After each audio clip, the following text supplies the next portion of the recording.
नमस्कार दोस्तों, स्वागत है आपका फिर से हमारे इस नए वीडियो में। दोस्तों, आज की कहानी में हम जानेंगे कबीर जी उन विचारों को जो कई वर्षों पहले कबीर जी ने उन प्रथाओं को दूर करने की कोशिश की थी। आइए वीडियो की और आगे बढ़ते हैं। उससे पहले अपील है कि आप चैनल को सब्सक्राइब जरूर कर ले, जिससे आपको इस तरह की वीडियो हमेशा मिलती रहे।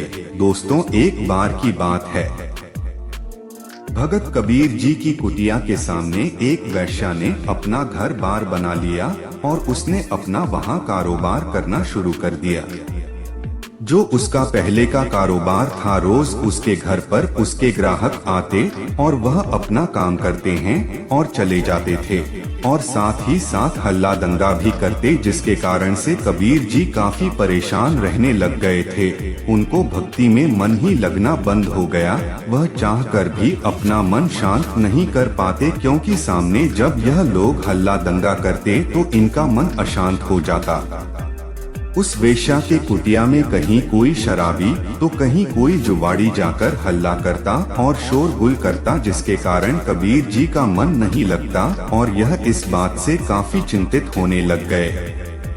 फिर ये एक दिन उस वेश्या के घर गए और उन्होंने उस वेश्या से कहा कि तुम एक काम क्यों नहीं करती? मैं भक्ति करने वाला इंसान हूँ, तुम अपना यह कुटिया किसी और जगह बना लो और तुम वहाँ जाकर अपना कारोबार करो, क्योंकि जब तुम्हारे घर पर तुम्हारे ग्राहक आते हैं तो मेरा मन उनकी शोरगुल से बिल्कुल ही भक्ति में नहीं लगता और उनके कारण से मैं पल पल बेचैन रहता हूँ। तो वेश्या कहती है कि आगे से वह क्या कहती है कि अगर तुम्हें परेशानी है तो तुम यहाँ से क्यों नहीं चले जाते।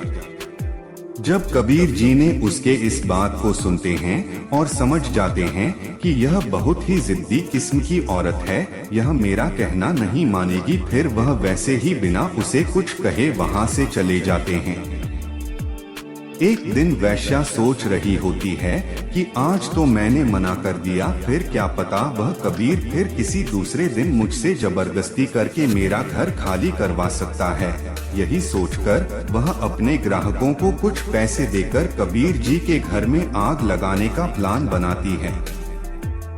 उसके ग्राहक जैसे ही कबीर जी के घर को आग लगाने के लिए माचिस की तिल्ली जलाते हैं, अचानक से एक हवा चलती है और उस आग की छोटी सी चिंगारी इस वेश्या के घर में आकर घुस जाती है और अचानक से इस वेश्या का घर ही जलने लगता है। तभी वह वेश्या घबराकर दौड़ी दौड़ी कबीर जी की कुटिया में पहुंचती है और कबीर जी को बुरा भला कहने लगती है कि अरे तूने ऐसा क्या जादू कर दिया कि मेरा घर अचानक से चलने लग गया। तो कबीर जी आगे से मुस्कुराकर कहते हैं कि इसमें मैंने कुछ नहीं किया, यह तो बस यारों की बात थी। जैसे तेरे यारों ने तेरा काम किया, जैसे तेरे यारों ने तेरी यारी निभाई, ठीक उसी प्रकार मेरे यार ने भी मेरी यारी निभाई। यानी जैसे तेरे यारों ने तेरा काम किया, ठीक उसी तरह मेरे यार ने भी मेरा काम किया।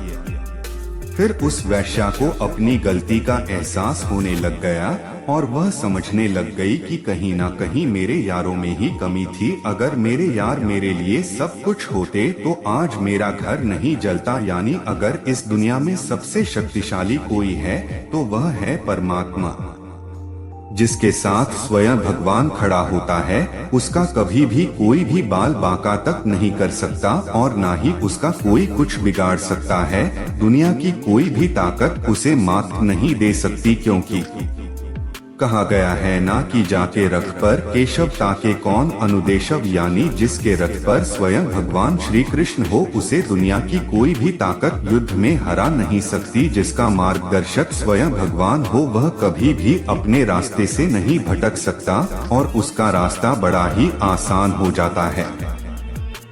अगर भगवान का सहारा लिया जाए तो कमजोर से कमजोर इंसान भी ताकतवर हो जाता है, शक्तिशाली हो जाता है। उस दिन से वह वैश्या भी कबीर जी के कुटिया में आने लग गई और वह भी उनके साथ साथ अपना जीवन यापन करने लग गई। मोरल ऑफ द स्टोरी यह है कि दुनिया में झूठ कितना भी प्रबल क्यों ना हो, कितना भी आकर्षक क्यों ना हो, कितना भी शक्तिशाली क्यों ना हो, लेकिन जीत सच्चाई की होती है।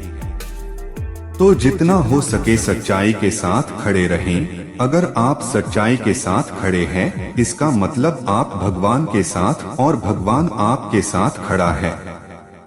धन्यवाद।